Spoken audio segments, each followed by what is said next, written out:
الحمد لله رب العالمين والصلاة والسلام على سيد الأبرار وفخر المرسلين وعلى آله الطيبين وأصحابه الطاهرين. رب اشرح لي صدري ويسر لي أمري واحلل عقدة من لساني يفقه قولي آمين يا رب العالمين. أعوذ بالله من الشيطان الرجيم. بسم الله الرحمن الرحيم. إن الله لا يستحيي أن يضرب مثلا ما بعوضة فما فوقها فأما الذين آمنوا فيعلمون أنه الحق من ربهم وأما الذين كفروا فيقولون ماذا أراد الله بهذا مثلا يضل به كثيرا ويهدي به كثيرا وما يضل به إلا الفاسقين الذين ينقضون عهد الله من بعد ميثاقه ويقطعون ما أمر الله به أن يوصل ويفسدون في الأرض أولئك هم الخاسرون. صدق الله مولانا العظيم. خوږو او قدرمنو حاضرینو، السلام علیکم ورحمت الله وبرکاته. په تیر درس کې یو څو آیتونه مخکې موږ او تاسې د الله جل جلاله له طرفه هغه فرمان او هغه اختار بیان کو. په تیرو درسونو کې موږ او تاسې دا بیان کړو چې الله جل جلاله کفارو ته یو اختار ورکړی و او دا یې ورته ویلي و چې که چیرې تاسې د قرآن کریم په باره کې په شک کې یاسته، قرآن کریم خو د شک کتاب نه ده چې څوک شک پکې وکړي، نو که تاسې بیا هم په شک کې یاسته چې دا قرآن کریم به الله جل جلاله نه یې رالیږلی، دا به رسول الله صلی الله علیه و آله وسلم له ځانه جوړ کړی العیاذ بالله، یا به یې د پخوانیو خلکو کیسې راوړې، نو تاسې یو وړکی صورت د دغه په شان باندې جوړ کړئ، خپل شهدا او بلغه او غټ غټ خلک ټول در وغواړئ، نو چې نیسئ جوړولی او هېڅکله به یې جوړ هم نه کوئ، نو تاسې له هغه وره چې وډار سئ چې ازوغ او خاشاک د دغه ور چې ده دا به خلک او ډبرې به وي، او دا تیار سوی د کافرینو دپاره ده. اوس دلته په دغه نن درس کې الله جل جلاله د کفارو او د یهودو د نصاراو او د مشرکینو یوه شبهه چې له دوی سره پیدا ده او یو شک چې له دوی سره پیدا ده، نو د هغه شبهې جواب الله جل جلاله بیانوي. خو دلته موضوع سره راځي دغه موضوع به داسې لنډه کړو چې کله چې الله جل جلاله په قرآن کریم کې کله کله د مچ ذکر هم کړی وي، الله جل جلاله کله ناکله په قرآن کریم کې د مچ ذکر هم کړی وي. مثلا الله جل جلاله فرمایي الذين تدعون من دون الله لن يخلقوا ذبابا ولو اجتمعوا له ان الذين تدعون من دون الله، بېشکه هغه کسان چې تاسې یې بولئ ما سوی الله جل جلاله تاسې د بل چا عبادت چې کوئ، لن یخلقوا ذبابا، هېڅکله به پیدا نه کړي یو مچ هم، ولو اجتمعوا له، او که دوی ټول ورته راجمع سي هم یو مچ نسي پیدا کولی. ګوره الله جل جلاله داسې یو مثال ویل چې ګوره تاسې چې د خدای جل جلاله نه ما سوه د بل چا عبادت کوئ، هغه بل څوک یو مچ هم نسي پیدا کولی، مچ هم نسي پیدا کولی که دا ټول ورته راجمع سي هم، نو چې دوی یو مچ نسي پیدا کولی. دغه دومره جوار منشآت فی البحر کالاعلام، او دغه لکه غرونه دومره بیړۍ او کشتیګانې، دغه تیارې او دغه د ځمکې او د اسمان او د فضا او د خلا، دغه مختلف شیان او دغه موټران او ریلګاډي او اورګاډي او دغه د دنیا هغه نظام، دا به بیا څنګه پیدا کړي؟ دغه دریابونه، سیندونه، دغه بحرونه، او دغه په دریاب کې مختلف بحري حیوانات او دغه بري حیوانات او دغه انسانانو جمادات او دغه پیریان او دغه غازات و دخانونه بخارونه او دغه لمرونه او د سپوږمیګانې او دغه ستوري او دغه اسمانونه او دغه عرش و کرسي او د لوح و قلم، دا به بیا څوک پیدا کوي؟ دا خو له الله جل جلاله ما سوه د بل چا په وس کې نسته. نو الله جل جلاله ګوره د مچ ذکر هم په قرآن کریم کې کړی، ان الذين تدعون من دون الله لن يخلقوا ذبابا ولو اجتمعوا له، یا الله جل جلاله د تارکش یا د تناوکش بیان کړی ده په قرآن کریم کې. فرمایي مثل الذين اتخذوا من دون الله اولیاء كمثل العنکبوت، مثال دی هغو کسانو چې له خدای جل جلاله ما سوه نور خدایان نیسي، نور اولیاء نیسي او نور هغه معبودین نیسي، كمثل العنکبوت، دا لکه مثال دی چې شي دغه دا لکه مثال دی د تارکخ او د جولا او د جولاګي دغسې ده. هغه تارکخ نه هغه تناوکخ یې بولي، هغه غڼې یې بولي او جولا یې بولي. دا هغه شی ده چې د دوی هغه ناړې را اخلي او هغه کوټه ځینې جوړوي او تارونه کاږي، بیا چې یو څوک یو جارو مازې وروړي یا یو باد پې باندې راشي دغه ټوله کوټه یې سره ورړنګه شي. ان اوهن البیوت لبیت العنکبوت، بېشکه هغه ضعیفه د کوټو چې ده هغه بیته د چا ده؟ هغه د عنکبوت او د جولا ده. نو دغه بیانونه چې کله الله جل جلاله قرآن کریم کې وکړو، د مچ بیان یې وکړو، د عنکبوت او د غڼې او د جولا او د دغه تناوکخ او د تارکخ بیان چې وکړو، نو له دې نه وروسته یهودو او نصاراو او کفارو او مشرکینو دغو سره به یوه شبهه پیدا سوه او یا به نه وه ورسره پیدا، مګر بیا به هم د عناد په رقم باندې ویل او دا به یې ویل چې دومره لوی خدای جل جلاله له دومره عظمت و سیاست سره، له دومره خالقیت و مالکیت و رازقیت سره او له دومره اوصاف و اسماء و حسنا و سره دغه خدای جل جلاله دغسې عالی او دغسې قوي او قادر ذات له دغه سره خو نو دا نه لګېږي چې دی د مچانو په خپل کلام کې په قرآن کریم کې که دا رښتیا د خدای کلام وای، په دې کې به مچان نه و ذکر سوي، په دې کې به د مچانو بیانونه نه وو، په دې کې به د غڼیو بیانونه نه وو، په دې کې به د تارکخو د تناوکخو او د جولاګانو بیانونه د عنکبوت بیانونه به نه وو پکې. کله چې دا بیانونه پکې شته نو معلومه ده چې دا د داسې عالي ذات لکه دا تشې بیانوې ای پیغمبره د دغه کلام نه ده، بلکې دا دغسې اسې کلام ده، د انسان کلام ده. او بل دوی دا ویل چې دا خو نو بیا شرم ده د الله جل جلاله لپاره، دا خو شرم ده د خدای جل جلاله لپاره چې دومره لوی او عالی ذات، دومره قادر مطلق توانا ذات وي او دی مچان بیانوي او دی عنکبوت او غڼې بیانوي، دا خو نو د ده لپاره شرم ده. الله جل جلاله اوس د دوی د شبهې د لرې کولو په خاطر باندې اوس دغه آیت شریف راولیږو. ان الله بېشکه خدای جل جلاله چې ده لا یستحیي یعنی لا یترکو نه پرېږدي الله جل جلاله ان یضرب دا خبره چې دی بیان کړي مثلا یو مثال ما یو مثال له مثالونو چې بعوضة فما فوقها که هغه د یو میاشتې او د مچر په اندازه باندې وي هم یا ترېغه زیات وي په خصاصت او په کوچنیوالي کې، ترېغه هم پسې کم وي. دا معنی خدای جل جلاله چې ده ان الله بېشکه خدای جل جلاله چې ده لا یستحیي شرم نه کوي ان له دې خبرې چې یضرب مثلا چې دی تیر کړي یو مثال مثلا ما یو مثال له مثالونو څخه بعوضة چې هغه د میاشتې او د مچر په اندازه باندې وي، د ماشي او د مچر په اندازه فما فوقها یا ترېغه زیات په کوچنیوالي کې او په وړکیوالي کې. یعنی خدای پاک هر څومره وړه خبر په قرآن کریم کې ذکر کړي الله جل جلاله شرم نه ور باندې کوي، ځکه چې دا د شرم ځای نه ده. په دې خاطر چې دغه مثالونه خو الله جل جلاله د کفارو دپاره راوړي دي. کفار چې دي دا خسیس او بیکاره شی دي، د بیکاره شي لپاره بیکاره شی مثال باید ذکر شي. الله جل جلاله په دا تعریض کې او په دا الله جل جلاله په دا اشاره کې دا ورته وویلې چې ګورئ تاسې خسیس یاست ای کفارو، تاسې بیکاره خلک یاست، تاسې خوسی شی یاست، تاسې ناچیزه شی یاست، تاسې بېفایدې شی یاست. نو د تاسې لپاره دغه د مچانو مثالونه، دغه د عنکبوتو مثالونه او دغه د مچرو مثالونه چې دي دغه د تاسې سره لګېږي، ځکه چې د خراب شي لپاره خراب شی مثال باید سړی ذکر کړي. دا د عقل مقتضا ده او دا چې دا د حکمت مقتضا ده، د الله جل جلاله د حکمت مقتضا ده، په دې کې د شرم ځای نسته.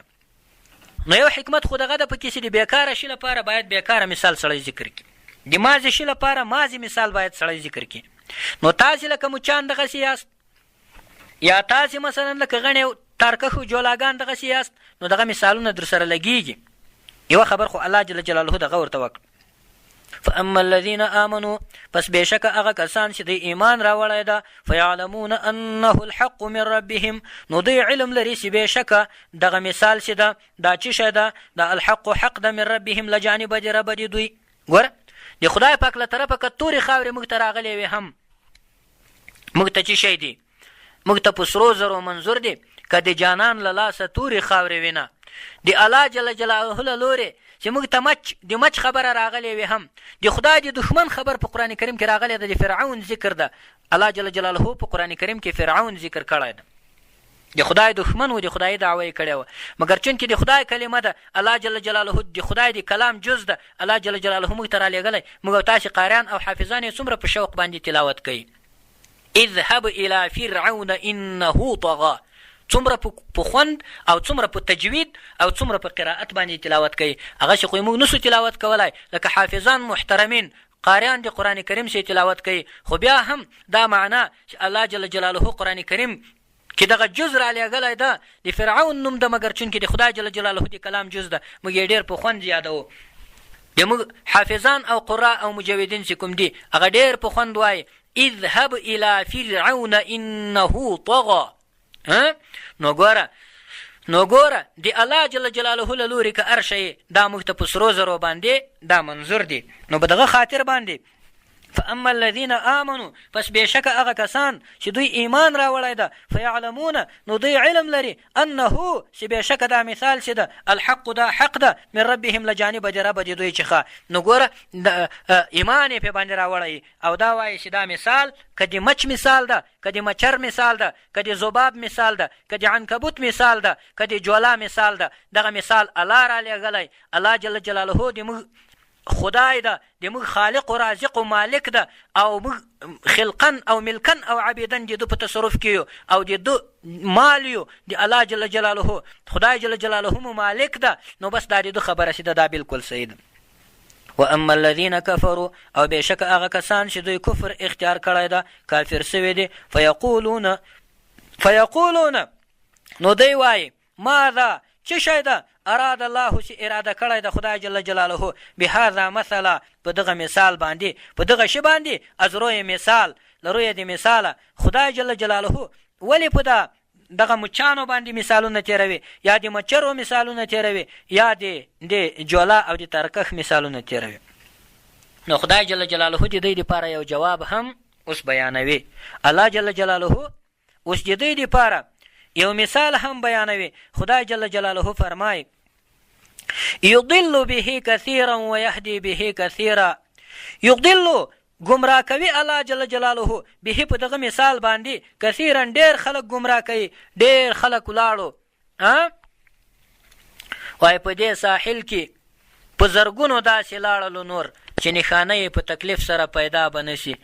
یا مثلا وایي د فرعون په شانې لاړې لوی ساحل ته، نه به ګورې بیا د دې دنیا افتابو، دا کشتۍ دې له ګودره خطا ولاړه، نه به یې ونیسې په غاړه د دریابو. نو ګوره دا سړی د چا چې پښه وښوهېږي، الله جل جلاله چې څوک ګمراه کړي، خدای جل جلاله چې د چا پښه ور وښوهېږي، الله جل جلاله چې چا ته غضب وکړي، بیا نشي سم کېدای، بیا نشي تم کېدای، بیا نشي په سیخه لار باندې تلای، به دغسې تر ورځې د قیامته سرګردانه وي. نو یضل گمراه کوي الله جل جلاله به په دغه مثال سره کثیرا ډېر خلک، ویهدي او هدایت کوي الله جل جلاله به په دغه مثال سره کثیرا ډېرو خلکو ته. یعنی الله جل جلاله د امتحان لپاره دا مثالونه.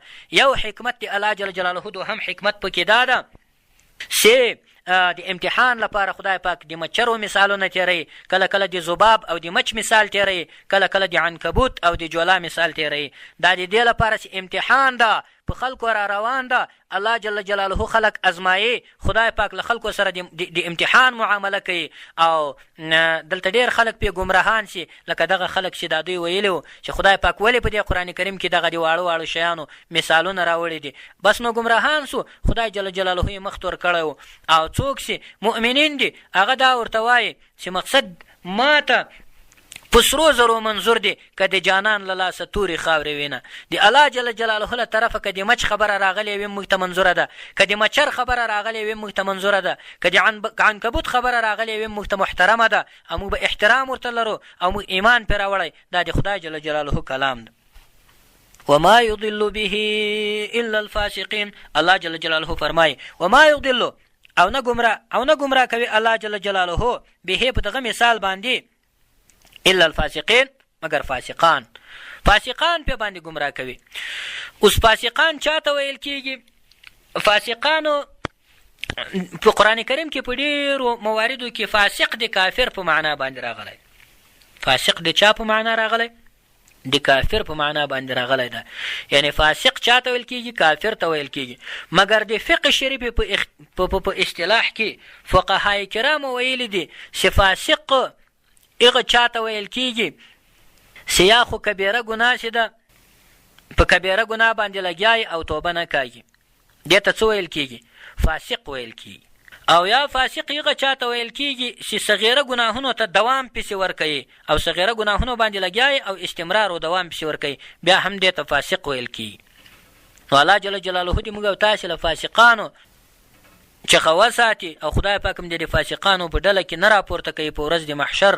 که موږ فاسقان یو هم الله جل جلاله هم دې معاف کړي، خدای جل جلاله هم دې معاف کړي، الله پاک دې مغفرت راته وکړي. خدای پاک جل جلاله دې د قرآن کریم او د تا د کلام په برکت موږ او دغه ټول مسلمانان خدای پاک وبخي. یا الله جل جلاله ډېر عاجز یو. نو اوس ګورئ دلته خبره دا ده چې دغه فاسق په قرآن کریم کې ډېر ځای د چا په معنا باندې د کافر په معنا باندې راغلی ده. فاسقین الله جل جلاله په مختلفو مواردو کې کافرینو ته ویلی دي، مګر د فقه شریف په اصطلاح کې فاسق هغه ګناهګار ته ویل کېږي چې کبیره ګناه باندې لګیایي او توبه نه جنې کاږي، دې ته فاسق ویل کېږي. او یا خو صغیره ګناه باندې لګیایي خو دوام پې باندې کوي، دا بیا کبیره ګرځي او کبیره بیا کفر ته نږدې کېږي. الله جل جلاله دې موږ او تاسې جنې وساتي، ایمان ورباندې ضعیف کېږي، نو دې ته فاسق ویل کېږي. او پاته سو فاجر. فاجر هغه چاته ویل کېږي چې د ټولو خلکو تر مخ کبیره ګناوې کې او فرق نه ورکوي. فاجر د فاسق او د فاجر دا فرق ده چې فاجر هغه چاته ویل کېږي چې کبیره ګناهونه په جهر باندې کوي. رسول الله صلی الله علیه وسلم فرمایي کل امتی معاف الا المجاهرون الا المجاهرین.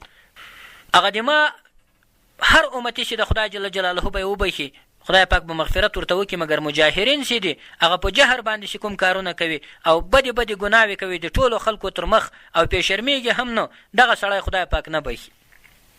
نو وما یضل به الا الفاسقین، او نه ګمراه کېږي په دغه مثال باندې مګر فاسقین پې ګمراه کېږي. وما یضل او نه ګمراه کوي الله جل جلاله به په دا مثال باندې الا الفاسقین، مګر فاسقان ورباندې بېلارې کوي. فاسقان څوک دي؟ الذین هغه کسان دي ینقضون عهد الله چې دوی متوي هغه وعده د خدای جل جلاله من بعد میثاقه، وروسته له هغې وعدې ټینګې چې دوی له الله جل جلاله سره وکړه.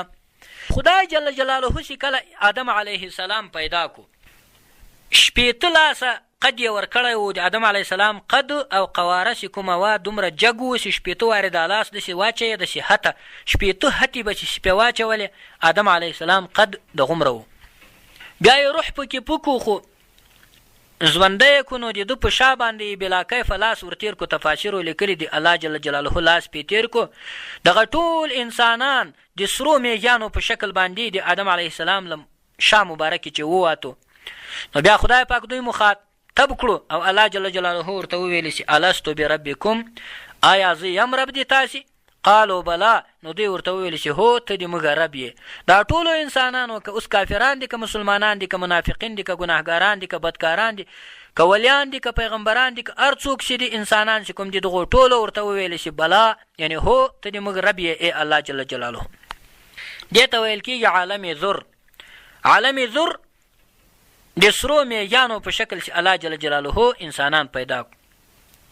نو هغه وعده وس دا دمتوي وما یضل، خدای پاک نه ګمراه کوي به الذین هغه کسان دي ینقضون چې دوی ماتوي عهد الله وعده د خدای جل جلاله. دوی چې له الله جل جلاله سره وعده کړې وه، له خپل رب سره یې کړې وه، من بعد میثاقه وروسته له چې شي له هغه ټینګې وعدې چې موثوقه په قسم باندې وه چې او خدای جل جلاله دې تا په ذات ته دې موږ قسم یې ته دې موږ خدای. ويقطعون دوی قطع کوي او پرې کوي ما هغه قرابت او خپلولي یا هغه رشتو او تعلق او ارتباط امر الله به ان یوصل، چې امر کړی د خدای جل جلاله په هغه سره چې هغه دې څه شی سي، ان یوصل سي، پیوسته دې کړی سي، چې هغه څه شی ده چې هغه ارتباط او رابطه د مابین د الله جل جلاله او د بندګانو کې له خدای جل جلاله سره رابطه چې کومه ده هغه دی پرې کوي، او یا له خپلو قریبانو مور و پلار سره ارتباط پرې کوي، یا له خپلو خپلوانو سره ارتباط پرې کوي او لرې ځینې ګرځي، دا هغه خلک دي. ویفسدون فی الارض، او دوی فساد کوي په چشي کې په ځمکه کې. ګوره ویقطعون او دوی قطع کوي او پرې کوي ما هغه شی امر الله به ان یوصل، چې امر کړی د خدای جل جلاله په هغه سره چې هغه دې پیوسته سي. ویفسدون فی الارض، او دوی فساد کوي په ځمکه کې. اولئک هم الخاسرون، اولئک دا کسان چې دي هم دي دوی الخاسرون زیانکاران. الله جل جلاله د خسران او د زیان خبره ورته وکړه. خدای جل جلاله د خسران او د زیان خبره ورته وکړه. نو ګورئ له دې آیت چې دا هم معلومه سوه چې وعده خلافي چې ده دا ډېر بد شی ده. وعده خلافي کې موږ مخکې غږېدلي وو دا ډېر چټي شی ده. یو خدا ځینې را معلومیږي او دوم دا ځینې را معلومیږي چې له خدای پاک سره به ارتباط نش کوي، دا حرامه قطعي ده. او دریم دا ځینې را معلومیږي چې له بندګانو خپلوانو قریبانو دوستانو سره به هغه خپله دوستي او خپلولي او هغه صله رحم او هغه خپلوي او قرابت دا به نه ورسره پرې کوي.